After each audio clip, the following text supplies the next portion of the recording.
Matin, et j'ose croire que le Seigneur nous a fait du bien au travers de ces temps de célébration, de louange, d'adoration que nous avons voulu lui adresser ce matin. Alléluia, et nous sommes très très heureux de passer de tels moments dans la présence de Dieu. Alléluia. Il n'y a pas mieux que célébrer, louer, adorer le Seigneur. En fait, nous sommes de ceux qui sont les plus, je ne dirais pas chanceux, mais qui ont la grâce. C'est une grâce que de louer le Seigneur. C'est une grâce que d'adorer le Seigneur. Voilà pourquoi quand l'opportunité nous est donnée de le faire, faisons-le bien. Faisons-le proprement, faisons-le sans égard pour quiconque, faisons-le pour le Seigneur. Alléluia.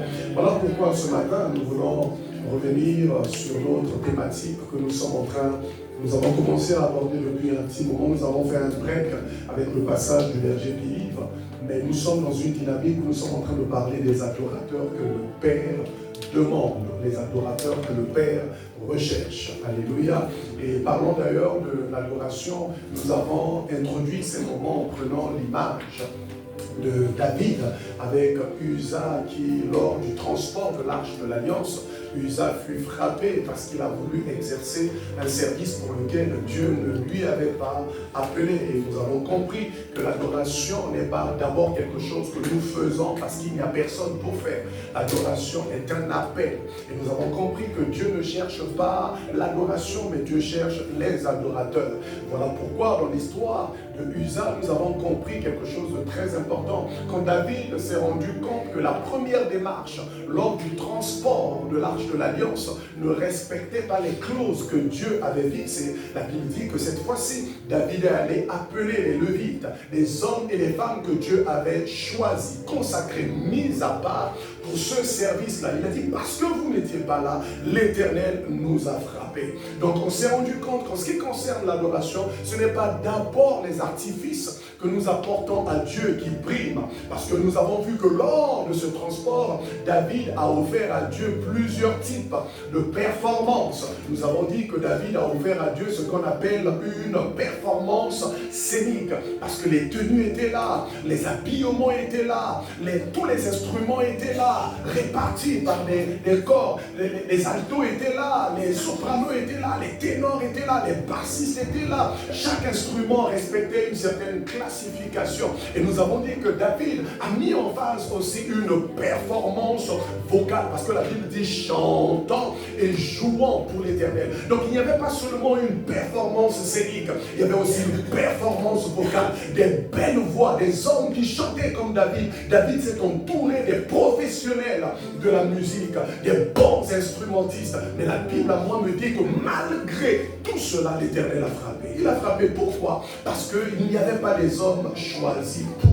Et nous avons rappelé que l'adoration n'a rien à voir avec nos performances, les performances que nous pouvons offrir au Seigneur. Et nous avons, dans la même foulée, rappelé aussi quelque chose d'important. Nous avons dit ce que Satan et Christ nous révèle au sujet de l'adoration. Je suis en train de faire un rappel parce que c'est important que nous ne perdions pas de vue ce que nous avons abordé. Nous avons dit que le Seigneur nous révèle, nous apporte une révélation importante en ce qui concerne l'adoration, parce que nous le voyons en Jean 4, le verset 23, la Bible dit, mais l'heure vient, et elle est déjà venue, où les vrais adorateurs adoreront le Père en esprit et en vérité, car ce sont là les adorateurs que le Père recherche. Nous avons vu que c'est la première fois d'ailleurs que le terme adorateur est abordé dans les Écritures de façon très claire. Voilà pourquoi nous avons dit qu'il était frappant de constater que Jésus ne parle pas ici de l'adoration au sens large, mais bien des adorateurs. Ce ne sont pas des chants, des gestes extérieurs que le Père recherche. Ce que le Père recherche, c'est des personnes, c'est un cœur, c'est une vie donnée au Seigneur. Et nous avons rappelé que ce que Dieu attend, ce n'est pas notre adoration comme une performance, comme je le disais tout à l'heure, mais ce que Dieu demande, c'est d'abord l'état de notre cœur. Il cherche celui qui adore et non l'adoration que l'on apporte. Alléluia. Et nous avons rappelé un deuxième point, nous avons dit que l'adoration découle d'abord de la relation entre l'adorateur et le Père. Voilà pourquoi nous avons rappelé un point important. Ce passage est d'autant plus marquant parce qu'il s'agit de la seule fois où le Seigneur évoque l'adoration, mais surtout l'adorateur, je veux dire, et en même temps on voit que l'adorateur est lié au Père, pas à Dieu. Mais l'adorateur est lié à la révélation du Père. Voilà pourquoi quand le Seigneur parle à ses contemporains, il dit, vous adorez ce que vous ne connaissez pas. Mais nous adorons le Père. Alléluia. Et nous avons dit que ce verset pose un fondement important en ce qui concerne la compréhension de l'adoration. Donc on ne peut pas parler de l'adoration sans parler de la relation. Il n'est pas seulement une question entre un serviteur et un Dieu, c'est une question de la relation. On dit un père. Quand on parle d'un père, il y a une relation de filiation. Donc quand on parle de l'adoration, il faudrait déjà que celui qui se propose à l'adoration se rassure que je suis bien, bel et bien fils ou fille de Dieu. Parce que ne peuvent adorer ou ne peut adorer que celui qui sort des entrailles de Dieu. Et ça, c'est très très important. Ça veut dire que Dieu n'attend pas l'adoration des adhérents d'une communauté. Dieu attend l'adoration des fils, des hommes et des femmes qui sont sortis de ses entrailles. Et c'est ça la base. Voilà pourquoi l'adoration est liée au Père et non à Dieu seulement. Parce que quand on parle de Dieu, on peut croire que le serviteur peut seulement adorer. Il n'y a pas que les serviteurs qui adorent. Quand on parle de l'adoration, l'adoration concerne des fils et des filles. Donc il n'y a pas d'adoration sans nouvelle naissance, sans conversion de cœur. Et ça, c'est très très important de ne pas oublier cela. Mais en même temps, nous avons vu un deuxième point qui parle justement de l'adoration en esprit et en vérité. Cela signifie que l'adoration ne peut être ni charnelle, ni mensongère. Elle implique l'engagement total de tout notre être. Alléluia. Et nous avons parlé justement du diable qui est celui qui convoite l'adoration. Alors je ne vais pas trop m'étaler là-dessus, mais nous avons évoqué un point aussi important. Nous avons dit que c'est la réponse du Seigneur Jésus à Satan au sujet de l'adoration qui démontre justement que l'adoration est une exclusivité destinée à Dieu et à Dieu seul. Comment est-ce que nous le savons? C'est quand le Seigneur répond à Satan en Luc 4, verset 8, la Bible dit, il est écrit, tu adoreras le Seigneur ton Dieu et tu le serviras lui seul. Ça veut dire que quand on parle d'adoration, Dieu ne partage pas son adoration. Ça, il faut que ce soit clair au niveau de l'Église. Quand on parle de l'adoration est une exclusivité à Dieu, réservée à Dieu et à Dieu seul. Voilà pourquoi nous avons rappelé que l'adoration était au cœur même du conflit spirituel entre le royaume de Dieu et le royaume des ténèbres. Ça, c'est très important. Et nous l'avons évoqué, souligné. Nous avons aussi rappelé que l'adoration est le fondement de tout appel et de tout ministère. Ça, c'est très important. J'aimerais rappeler ça ce matin. Il est essentiel d'examiner avec attention ce que Satan, dans les évangiles, a proposé au Seigneur au sujet de l'adoration. Voilà pourquoi en Matthieu 4, et tout comme en Jean 4, la question de l'adoration est abordée au début du ministère du Seigneur Jésus. Satan n'a pas attendu que Jésus commence à chasser les démons, à guérir les malades, à aller de lieu en lieu, à ressusciter les morts. Alors que Jésus n'a même pas encore commencé à faire des miracles, on voit que Satan est venu pour solliciter, réclamer quelque chose. Voilà pourquoi nous avons dit que Matthieu montre que le diable cherche également des adorateurs. De la même manière que Dieu cherche des adorateurs, le diable aussi cherche des adorateurs. Ça veut dire que si Dieu cherche des adorateurs et que le diable aussi cherche des adorateurs, ça veut dire que l'adorateur est très important aux yeux de Dieu. Et c'est à cause de ça que nous avons rappelé cela. Et nous avons dit que ces deux déclarations placées au commencement du ministère de notre Seigneur soulignent une vérité profonde et très importante. C'est que l'adoration est une condition préalable à l'exercice du ministère. Tu ne peux pas commencer à exercer ton appel, à exercer ton ministère si tu n'as pas d'abord coché la case de l'adoration. Parce que ce que Dieu recherche, c'est d'abord l'adorateur. Voilà pourquoi avant que le Seigneur ne commence à exercer son ministère public, le diable est venu rechercher d'abord quelque chose. Il est venu rechercher son adoration. Ça veut tout simplement dire que nous tous, tels que nous sommes, avant que nous ne commençons à exercer notre ministère de façon publique, de façon excellente, de façon glorieuse, il y a quelque chose que le diable recherchera et il y a quelque chose que Dieu recherche. Premièrement, c'est d'abord notre adoration. Et quand nous parlons de notre adoration, ce n'est pas seulement notre adoration comme artifice, mais c'est surtout notre cœur d'adorateur. Alléluia. Voilà pourquoi nous avons dit qu'avant d'être prédicateur, Jésus était d'abord un adorateur. Avant d'exercer l'autorité publique, Jésus devait d'abord se positionner dans la soumission spirituelle, c'est-à-dire dans son cœur d'adorateur. Alléluia. Est-ce que jusque-là on est entendu? Je suis jusque-là. Alléluia. Et nous avons, toujours dans la même foulée, puisque nous avons parlé, je crois, sur 3 dimanches, si ma mémoire est bonne, nous avons parlé, en s'appuyant justement sur le texte de Matthieu 4, le verset 3 au verset 10, nous n'allons pas lire cela, mais c'est le texte qui présente la tentation du Seigneur. Et dans ce texte, présentant la tentation du Seigneur, il y a, au verset 9 d'ailleurs de Matthieu 4, il y a quelque chose de très important. La Bible dit, après l'avoir tenté de toutes les manières, il lui dit, je te donnerai toutes ces choses si tu te prosternes et m'adores. Nous sommes dans Matthieu 4, le verset 9. C'est ce que le Seigneur, le diable propose au Seigneur. Donc nous voyons que quand le diable est venu, si tu es réellement fils de Dieu, change ses pierres en pain, parce qu'il est écrit, voilà. Et le Seigneur lui a dit, il est écrit, l'homme ne vivra pas de pain seulement, mais de toute parole qui sort de la bouche de Dieu. Après avoir tenté, on a comme l'impression que toutes les premières tentations n'étaient que des artifices pour arriver au véritable but. Le véritable but, c'était de voler, de se substituer de l'adoration du Seigneur. Alors ce texte met en évidence 2 notions très importantes qui sont rattachées à l'adoration. La Bible dit, il lui dit, je te donnerai toutes ces choses si tu te prosternes. Donc il y a se prosterner et il y a adorer. Alléluia. Voilà pourquoi nous avons dit que c'est l'unique échange où nous voyons d'ailleurs le Seigneur Jésus converser avec le diable, avec Satan. Et c'est dans cette conversation, 2 choses ressortent particulièrement, c'est la prosternation et l'adoration. Si tu te prosternes et m'adores, et conjonction de coordination. Donc on est en train de parler de 2 choses. On est en train de parler de la prosternation, mais on est en train de parler aussi de l'adoration. Voilà pourquoi nous avons, au travers de cette histoire, épinglé quelques vérités essentielles. Où nous avons d'ailleurs la première des choses, c'est comment est-ce que le diable a transporté le Seigneur. Je ne vais pas revenir sur ces éléments-là, même le timing. Comment est-ce que, à quel moment il s'est présenté, comment est-ce qu'il l'a séduit avec la parole. La Bible dit, il est écrit, donc il s'appuie sur la parole. Ce matin, nous aurions eu la grâce d'avoir un frère qui aurait pu assister à cette réunion. C'est un pasteur d'ailleurs.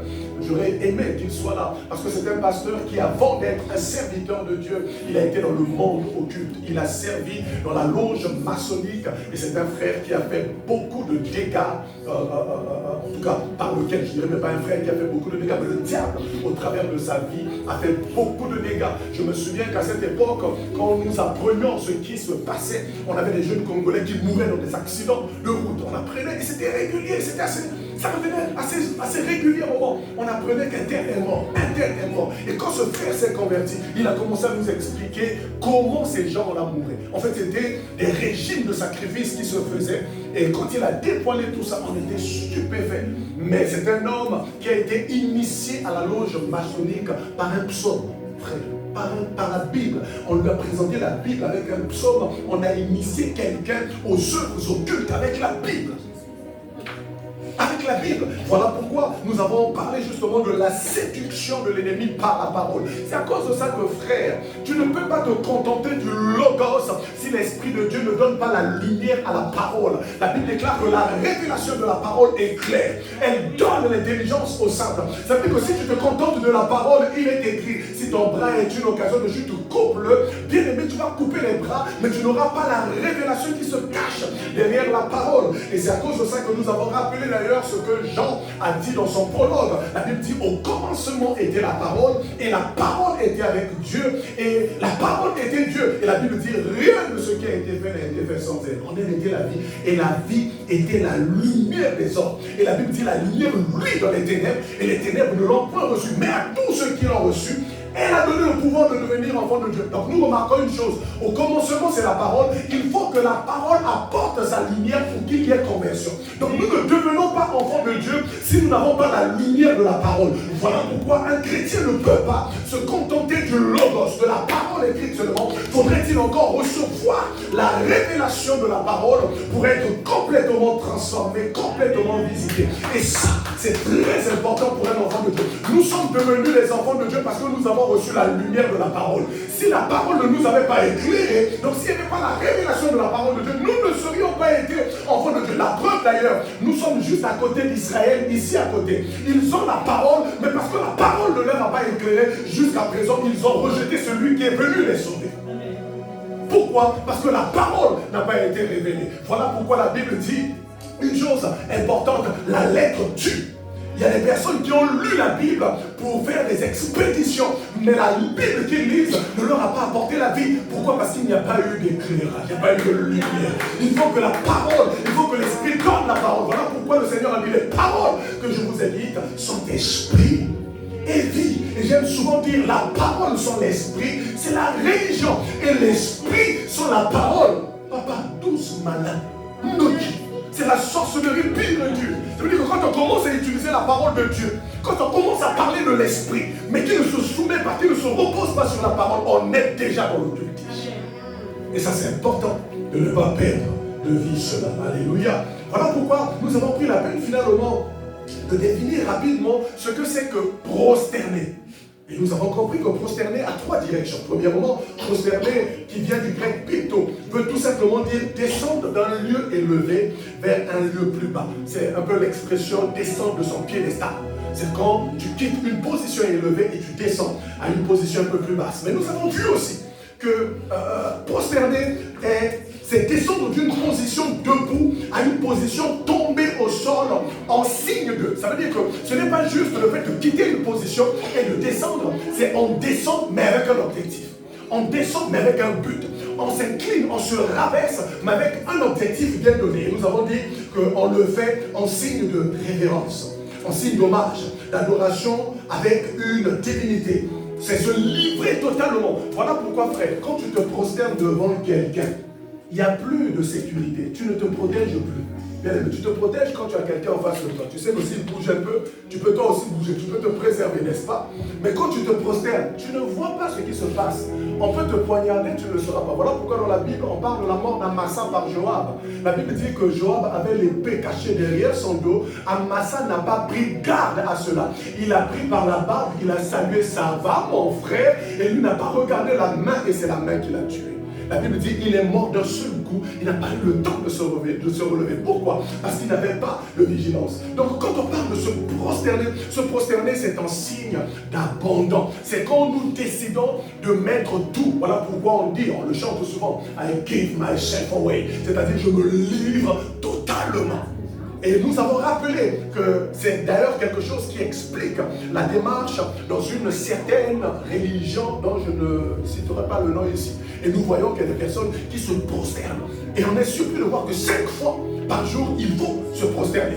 Pourquoi se prosterner? Parce que ce n'est pas juste un acte anodin. Voilà pourquoi j'aimerais dire à quelqu'un, quand nous partons, à l'époque quand nous étions dans le monde là, et qu'on consultait certaines personnes, parfois on nous donnait des directives, n'est-ce pas? On te dit quand tu vas rentrer dans la maison, fume une cigarette là, souffle dans la bouteille, dis ceci et puis casse. Toi tu penses que c'est juste un mouvement que tu viens de faire et que tu as cassé une bouteille. Non, en fait, derrière le geste que tu viens de poser, c'est toute une réalité spirituelle. Voilà pourquoi, et Satan, et Dieu réclame cette position. Ça veut dire que quand nous venons dans la prière, voilà pourquoi c'est très compliqué. Les enfants de Dieu aiment prier assis, debout, mais se prosterner, quand on arrive là, on a comme l'impression que c'est compliqué. Pourquoi? Parce que derrière la prosternation, c'est une posture de soumission. C'est une déclaration d'abandon total. Seigneur, je m'abandonne. Je quitte ma position élevée. En réalité, je n'ai plus de contrôle de ma vie. Je me livre totalement. Je te laisse être mon Dieu. Et c'est ça ce que prosterner veut dire. Et en même temps, prosterner, ça venait aussi du fait d'abandon, mais en signe de défaite. Ça veut dire que c'est quand quelqu'un reconnaît, s'avoue vaincu. Et généralement, quand un roi était vaincu face à un autre roi, il se prosternait. La première des choses qu'on exige, c'est prosterne-toi devant celui qui t'a vaincu. Ça veut dire que quand on se prosterne, on reconnaît que Jésus nous a vaincus. Je n'existe plus. Maintenant, là, c'est toi, mon Dieu. Donc ça veut dire que celui qui n'a pas appris la soumission devant le Seigneur n'a pas encore compris l'adoration. Voilà pourquoi nous remarquons une chose. La Bible dit ceci. Résistez au diable et il fuira loin de vous. N'est-ce pas? Est-ce que c'est ce que le verset dit? Je vous ai eu. Le verset ne commence pas par là. Le verset ne commence pas par résister au diable, il fuira loin de vous. Le verset commence par soumettez-vous donc à Dieu, résistez au diable et il fuira loin de vous. Ça veut dire que le diable ne fuit que devant des hommes qui ont appris la soumission à Dieu. Et ne peut résister au diable qu'un homme qui a appris la soumission. C'est-à-dire ne peut résister au diable qu'un adorateur. Si tu n'es pas un adorateur, tu ne pourras pas faire face devant Dieu. Et nous allons voir deux clés essentiellement aujourd'hui. Et puis nous allons pouvoir clôturer ce petit moment. Et nous avons dit troisième chose en ce qui concerne toujours l'adoration, c'est descendre ou tomber depuis une position ou un état de prospérité. Et c'est ce que nous avons dit quand nous lisons dans Apocalypse 4:10. La Bible parle des 24 vieillards qui jettent leur couronne. Et j'aime beaucoup l'expression jeter. Le verbe qui est utilisé, ce n'est pas les 24 vieillards déposent. Parce que quand tu as une couronne, tu déposes ta couronne. Mais la Bible ne parle pas de déposer, la Bible dit jette. Ça veut dire que devant celui qui est en face, la couronne a peu de valeur. Ça veut dire qu'un adorateur, c'est celui qui considère qu'il n'y a rien de plus glorieux dans sa vie que son Dieu. C'est pas son habit qui est plus important. C'est pas son travail qui est plus important. C'est pas sa position pastorale qui est plus importante. Ce n'est pas sa position dans la société qui est plus importante. C'est pas sa position de père qui est plus importante. Ce qui est important, c'est le Dieu devant qui il fléchit les genoux. Voilà pourquoi devant le Seigneur, pour les 24 veillards, couronne au péronie, ça c'est rien. On jette, on prend, on jette. Ce n'est pas qu'on prend, on dépose. Toi et moi, quand on vient dans la présence de Dieu pour fléchir le genou là, tu réfléchis, tu dis, Versace. Non, les 24 veillards ne réfléchissaient pas à ça. Quand ils arrivent, ils se prosternent.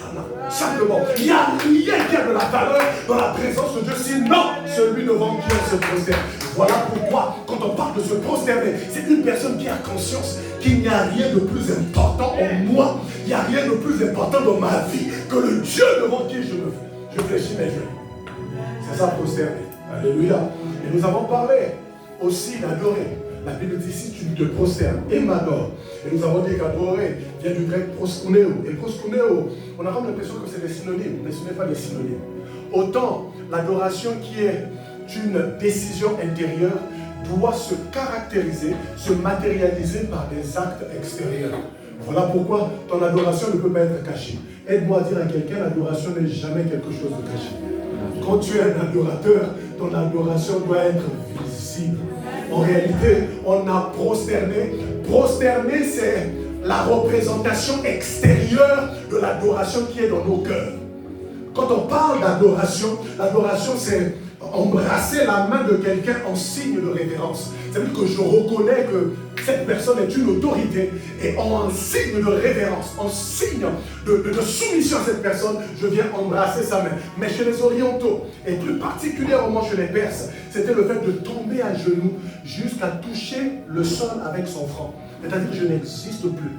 Et comme je le disais tout à l'heure, c'est ce que nous voyons dans certaines religions. Et quand les gens le font, c'est une profonde révérence. C'est un abandon total, un contrôle total à une divinité. Ça veut dire que quand je le fais, je ne suis pas simplement en train de m'incliner. Quand je le fais, je suis en train de dire à celui devant qui je m'incline, je te livre mon esprit, je te livre mon âme, je te livre mon corps. Voilà pourquoi, frère, ce que Satan demande à Jésus n'est pas anodin. Ce n'est pas juste un geste, pose seulement le pied, c'est bon. Ce n'est pas pour seulement le pied, il sait ce que cela implique. Il sait que quand tu te prosternes devant une autorité, mon ami, tu es en train de tout livrer. De tout livrer. De tout donner. Et c'est à cause de ça que Dieu ne cherche pas des prédicateurs. Dieu ne cherche pas des prédicateurs. Dieu ne cherche pas des serviteurs zélés. Dieu cherche des adorateurs. Ça, c'est surprenant quand même. Seigneur, avec tous les pasteurs qui existent, avec tous les ministères qui existent, Seigneur, cherche des hommes-là. Dieu dit non, je n'ai pas besoin d'eux. Moi, ce que je recherche parmi ces hommes-là, ce sont des adorateurs. c'est l'adorateur qui prime dans le cœur de Dieu. Et nous avons dit que voilà pourquoi tu ne peux pas être serviteur ou servante de Dieu efficace sans cocher au préalable la case de l'adoration de l'adorateur. Et troisièmement, adorer, veut aussi dire dans le Nouveau Testament, c'est non seulement s'agenouiller dans une démarche de prosternation, c'est rendre hommage, c'est marquer sa soumission complète et totale, son obéissance aussi bien qu'une marque de respect et de révérence devant celui pour qui l'on se prosterne. Voilà pourquoi on a défini simplement l'adoration comme étant un engagement. L'adoration en fait engage la soumission d'un cœur, c'est-à-dire de notre esprit et de notre âme. C'est un acte d'abandon total à Dieu. C'est pourquoi nous avons dit que Satan y accorde autant de valeur. Satan n'a pas réclamé à Jésus, remarquez bien la prière. Il n'a pas réclamé à Jésus le jeûne. Il n'a pas réclamé à Jésus un chant. Il n'a pas réclamé à Jésus de jouer. Satan a réclamé à Jésus sa prière. Et nous avons l'impression que ce qu'il demande est éphémère. On a comme l'impression que ce qu'il demande paraît impressionnant et qu'il exige, ce qu'il exige est minime. Mais c'est faux. Derrière ce que Satan demande, il sait que ce qu'il promet est éphémère et ce qu'il exige est éternel. Ça veut dire que quand il te demande de se prosterner là, il sait que ce qu'il te propose là, c'est ça qui est éphémère. Mais ce que toi tu dois faire, c'est ça qui engage ton éternité. Et Satan sait cela. Donc quand on parle d'adoration, l'adoration engage notre éternité. Et Satan le sait. Il le sait très bien. Voilà pourquoi il propose des royaumes temporels en échange d'une soumission spirituelle absolue à Jésus. La première des choses qu'il fait, il fait monter Jésus. Il est présent, il dit regarde, tous ces royaumes m'ont été donnés. Prosterne-toi et je te donne cela. Parce qu'il sait ce qui se cache derrière une soumission. Satan était prêt à céder la puissance et la gloire à une seule condition, être adoré. Frère, voilà pourquoi, détrompons nous, parfois notre ignorance fait que nous donnons notre adoration à un autre pensant que nous le donnons à Dieu. Et c'est à cause de ça que l'Église du Seigneur a besoin d'être enseignée. Il y a une seule condition, être adoré. Et cela nous révèle la portée spirituelle de l'adoration. Il ne s'agit pas d'un simple genou à terre, comme je le disais tout à l'heure. Ce geste, dans le monde spirituel, engage notre identité, notre loyauté, notre soumission. Voilà pourquoi le diable y attache autant d'importance, comme je le disais tout à l'heure. Et ça, c'est très, très, très important.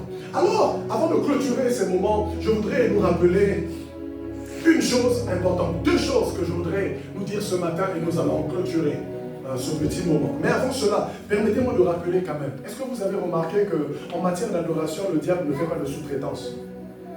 Quand le diable vient demander l'adoration à Jésus, il n'envoie pas un démon.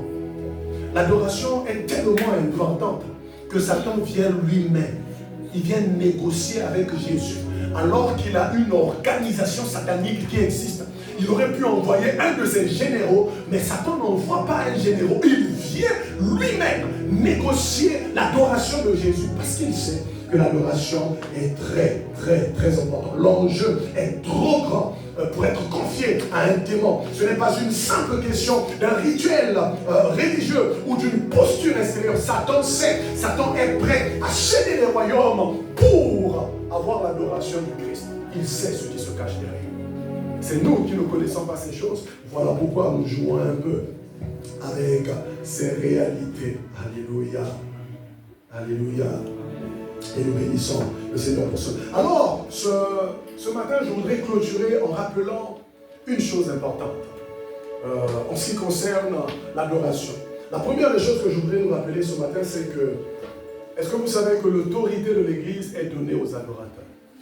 Ce qui manifeste l'autorité dans l'Église, ce ne sont pas des intercesseurs. Nous croyons que la puissance de Dieu est liée à une certaine catégorie de personnes. Mais nous allons découvrir très rapidement que l'autorité, la puissance de Dieu est liée à un certain type de personnes dans la Bible. Voilà pourquoi dans le texte que nous avons lu au début, on remarque dans la scène de la tentation du Seigneur, Satan révèle involontairement une vérité spirituelle puissante. Qu'est-ce qu'il dit? Il dit la puissance, l'autorité l'autorité et la gloire sont liées à l'adoration. Est-ce que nous le savons? Remarquez ce qu'il dit. Il dit, si tu m'adores, je te donnerai la puissance et la gloire. Ça veut dire qu'on ne peut pas dissocier la puissance et la gloire de l'adoration. Et Satan le révèle quand il demande à Jésus. Il veut dire à Jésus, cède-moi ton adoration, alors tu auras la puissance et la gloire. Ça veut dire que sans l'adoration, il n'y a pas de puissance et il n'y a pas de gloire. Tout commence par l'adoration. Ce qui sous-entend que ceux qui adorent détiennent de l'autorité. Ça veut dire que pour manifester l'autorité de Dieu, il faut te rassurer que tu es un adorateur. Autrement dit, on ne peut pas être adorateur sans exercer une forme d'autorité spirituelle. L'adoration authentique positionne celui qui l'exerce dans une sphère de règne. C'est par l'adoration que nous devenons des personnes qui manifestent une certaine autorité de Dieu. Voilà pourquoi j'aimerais juste attirer notre attention sur une chose. Même Satan n'accorde pas son pouvoir à n'importe qui, vous savez ça. Satan accorde son pouvoir à ceux qui l'adorent d'abord. Donc pour qu'il te donne sa puissance, son autorité, il faut que tu acceptes d'abord de l'adorer. Ça veut dire que même Satan, pour te donner une miette de sa puissance, de son autorité, il faut que tu acceptes d'abord de se soumettre à lui. Et ça montre quelque chose de très très important. Voilà pourquoi quand il vient tenter le Seigneur, il ne dit pas au Seigneur, si tu pries, je te donnerai. Si tu jeûnes, je te donnerai. Il dit au Seigneur, si tu m'adores, je te donnerai. Il reconnaît que l'adoration ouvre des accès que la simple prière ne peut pas faire. Voilà pourquoi, frère, il y a des circonstances et des situations qui ne nécessitent pas une prière, mais qui nécessitent ton adoration.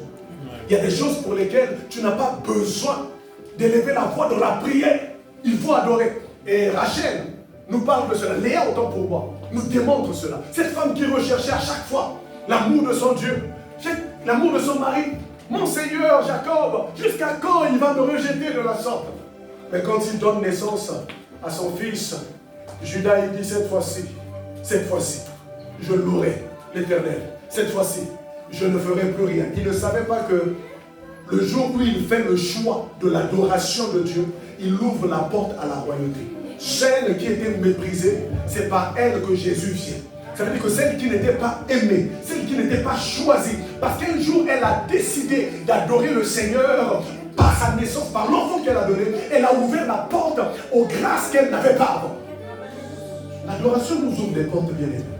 C'est par l'adoration que nous entrons dans certaines choses que nous n'avions pas droit précédemment au préalable. Et je vais y revenir tout à l'heure.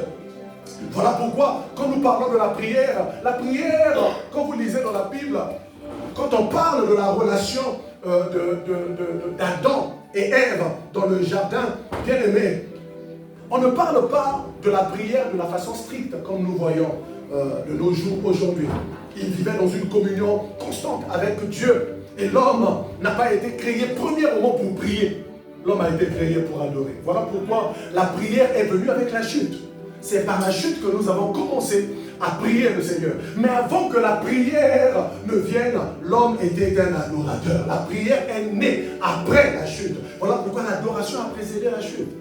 Donc nous sommes créés pour être des humains, des hommes en contact, des adorateurs. C'est pourquoi un adorateur n'a pas besoin d'un chant, frère.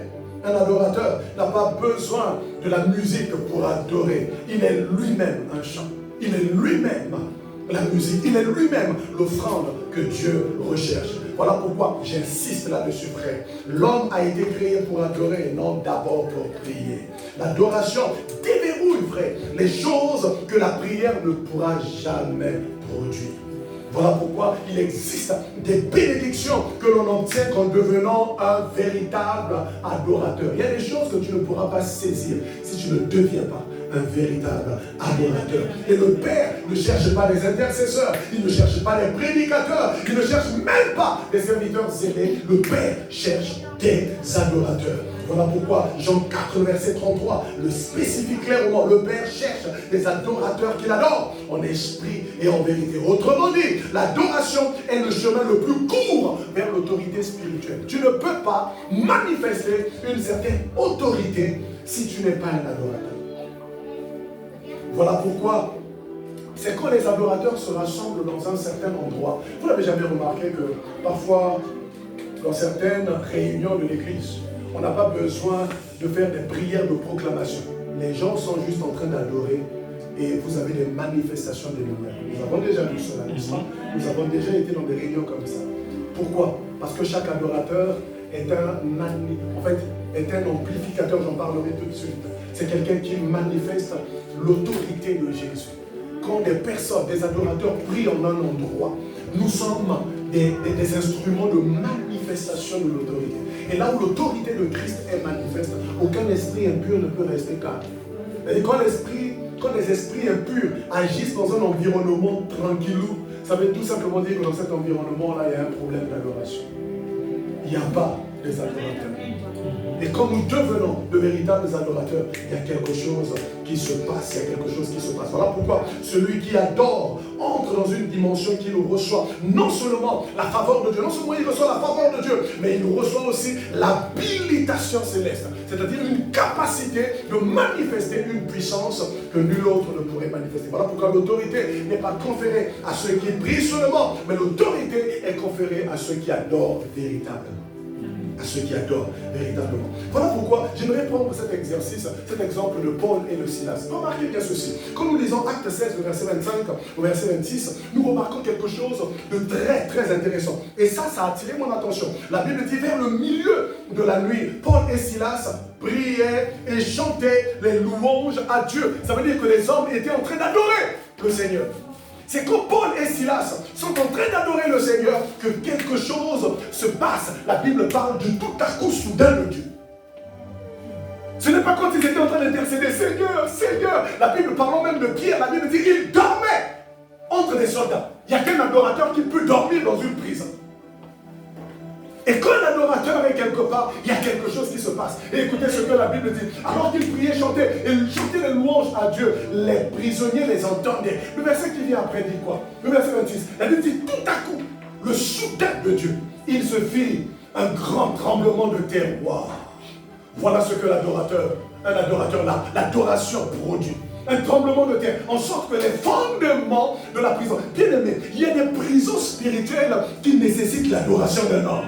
Il y a des prisons spirituelles qui ne se brisent pas avec le Ramayandara Baba. Au nom de Jésus, au nom de Jésus. Non, il y a des prisons spirituelles qui ont juste besoin qu'un adorateur commence à élever le Seigneur. Qu'un adorateur commence à louer le Seigneur pour que les chaînes se brisent. Et écoutez ce que la Bible dit. Vous avez déjà vu des chaînes se briser par une simple prière comme ça. La Bible dit. Les fondements de la prison furent ébranlés. Et en même instant, les portes s'ouvrirent. Ça veut dire que les portes fermées dans nos vies là, ont juste besoin de l'adoration. Ah Seigneur, je prie pour le travail. Ah Seigneur, je prie pour le mariage. Ah Seigneur, je prie pour les enfants, pour la santé. Dieu dit adore. Adore seulement, tu verras que les portes vont s'ouvrir. Il y a des portes qui ne s'ouvrent que par l'adoration. La Bible dit les portes s'ouvrirent et les liens des prisonniers. Regardez-moi. La Bible ne dit pas les liens de Paul et de Silas. Est-ce que vous lisez avec moi? La Bible dit les liens de tous les prisonniers. Ça veut dire qu'un adorateur est un porteur de délivrance pour plusieurs personnes. Toi, tu pries pour toi, mais ce qui se passe dans ta vie libère des personnes qui sont dans ton environnement.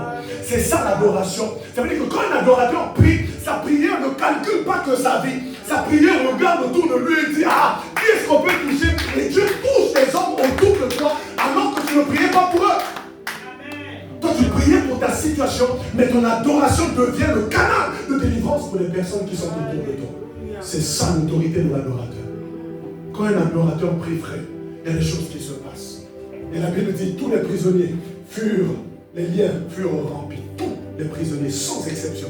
Il n'y a aucune personne qui est restée liée. Ça veut dire que quand un adorateur est quelque part, quand tu es un adorateur dans ta famille, aucune personne ne peut se maintenir dans des liens dans ta famille quand tu es là. Ça veut dire que s'il y a des personnes qui sont encore liées dans certains liens dans ta famille, c'est parce que tu n'as pas encore atteint un certain niveau d'adoration. Tu dois monter en tant qu'adorateur. Et c'est ton adoration qui fera toute la différence dans ta famille. Voilà pourquoi les personnes, quand elles arrivent quelque part, il y a des choses qui se passent. Tu ne peux pas commencer à parler, mais il y a des choses qui se passent. Tu es arrivé seulement quelque part, tu n'as encore rien dit, mais il y a des choses qui se passent dans la maison. Parce qu'il y a des adorateurs. Ça, c'est la réalité des adorateurs. Voilà pourquoi j'aime beaucoup ce que la Bible, parlant d'ailleurs des murailles de Jéricho. Les murailles de Jéricho, comme vous lisez cette histoire en Josué 6, le verset 16, le Seigneur donne des recommandations claires à Josué. Il dit à Josué, tous les jours vous allez tourner, mais personne n'ouvrira la bouche. Pas l'adoration publique. L'adoration se fera par la musique. Que des sons de trompette. Mais au 7e jour, alors que vous ferez 7 fois le tour, la Bible dit, le peuple va pousser un cri. Mais j'aime beaucoup ce que Josué dit en Josué 6, le verset 16. Il explique le pourquoi du cri. C'est-à-dire le cri qui sera fait, ce n'est pas juste un cri. Ah non, quand tu cries, il y a une raison pour laquelle tu cries. Et qu'est-ce que Josué dit? Il dit à la 7e fois, comme les sacrificateurs sonnaient des trompettes, Josué dit au peuple, poussez des cris, car, conséquence, car l'Éternel vous a livré la ville. Ça veut dire que quand le peuple poussait des cris, il ne poussait pas des cris, les murailles étaient déjà tombées. Il poussait des cris en guise de reconnaissance, d'action de grâce à une victoire que Dieu allait leur donner. Donc c'était une expression de foi et d'adoration en même temps.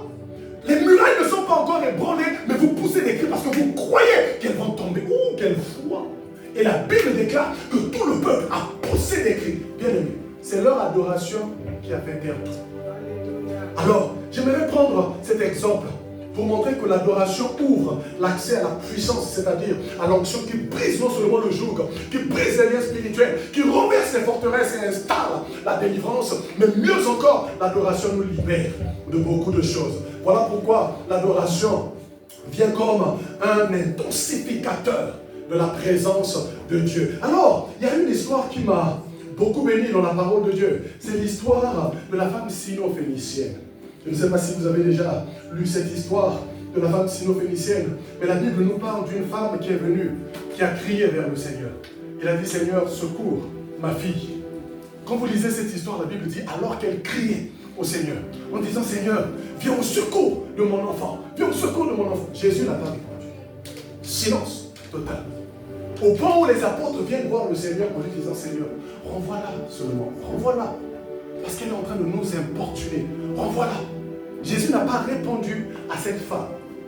Mais la Bible dit, dans son insistance, elle vint et se prosterna devant le Seigneur. Frère, c'est ce que nous avons dit tout à l'heure.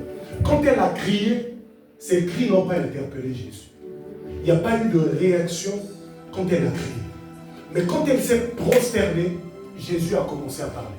Et Jésus lui dit, la première des choses, on ne prend pas le pain des enfants pour donner aux petits chiens. Ce n'est pas une insulte que le Seigneur est en train de prodiguer à cette femme. Quand le Seigneur lui dit, on ne prend pas les pains des enfants pour donner aux petits chiens, le Seigneur est juste en train de dire, tu n'es pas la priorité. C'est-à-dire dans le régime de la grâce auquel j'incarne, tu n'es pas censé recevoir le pain qui est destiné aux Juifs. La grâce que je suis, c'est pour eux. Toi, attends Paul. Parce que lui, il a reçu le mandat pour vous apporter l'évangile. À ce moment-là, tu seras sauvé. Mais cette femme, dans sa prosternation, alors qu'elle était là, elle ne s'est pas relevée.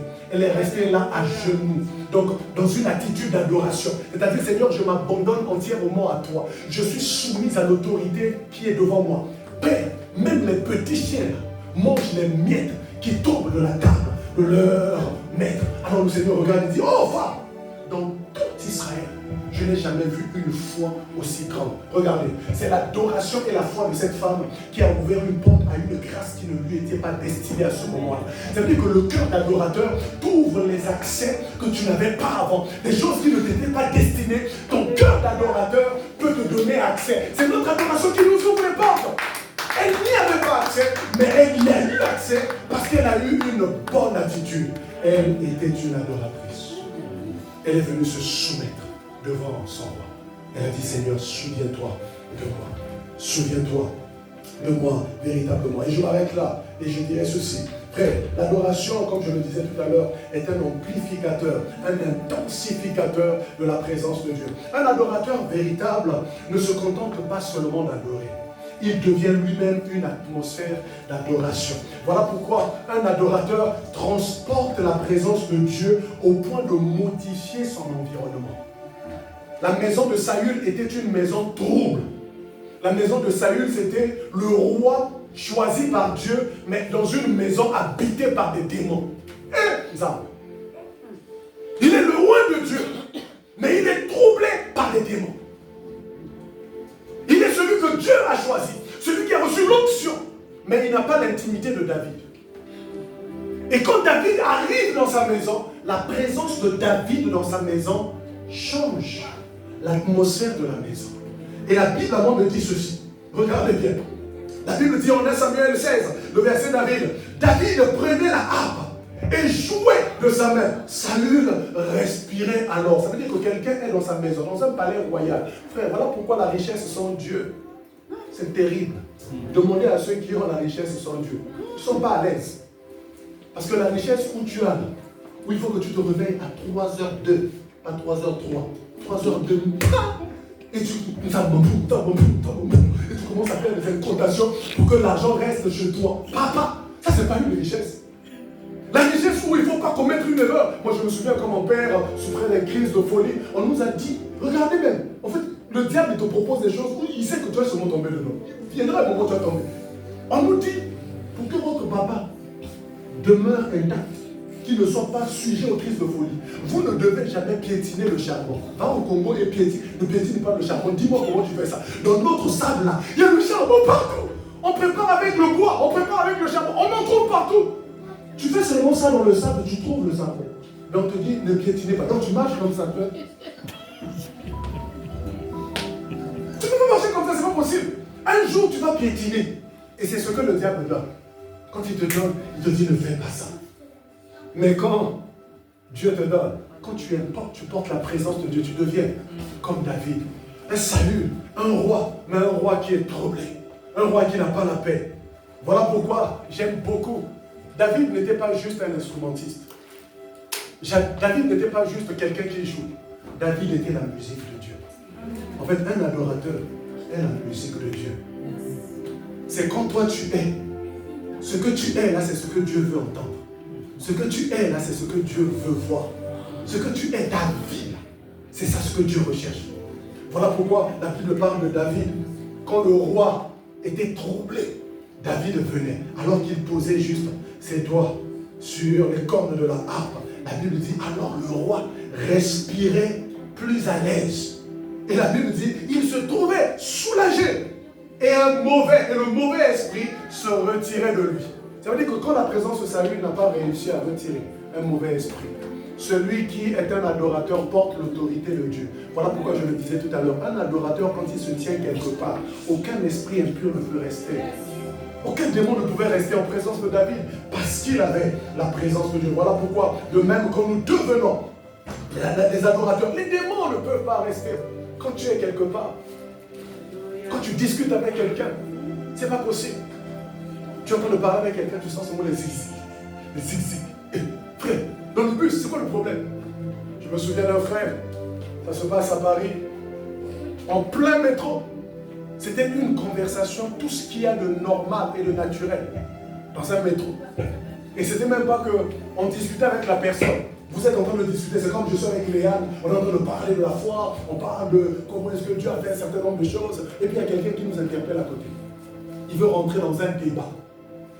Et bizarrement, sans comprendre comment, il y a un frère qui a juste pris la main de ce bien-aimé, comme pour lui dire, frère, écoute, en fait, c'était juste pour lui dire, écoute, je comprends ta position, mais nous ne sommes pas là pour faire un débat. Il voulait juste me calmer, mais on le calmait, on l'entend. Manifestation de l'esprit démoniaque en plein métro.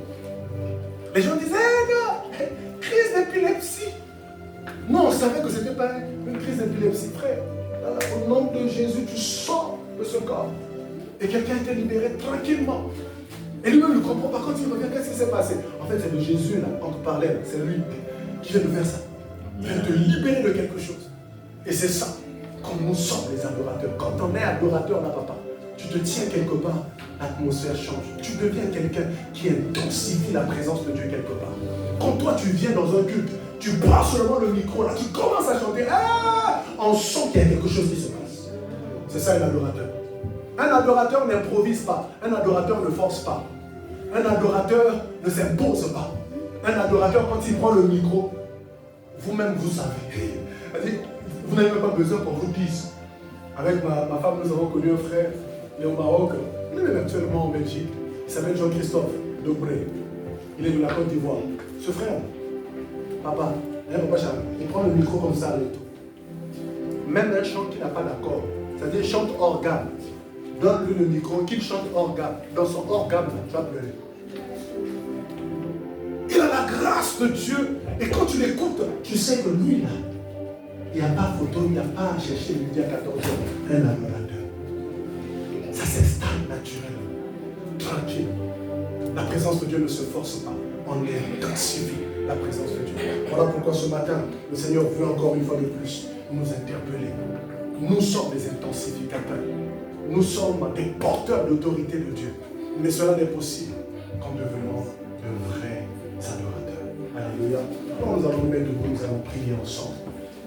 Alléluia.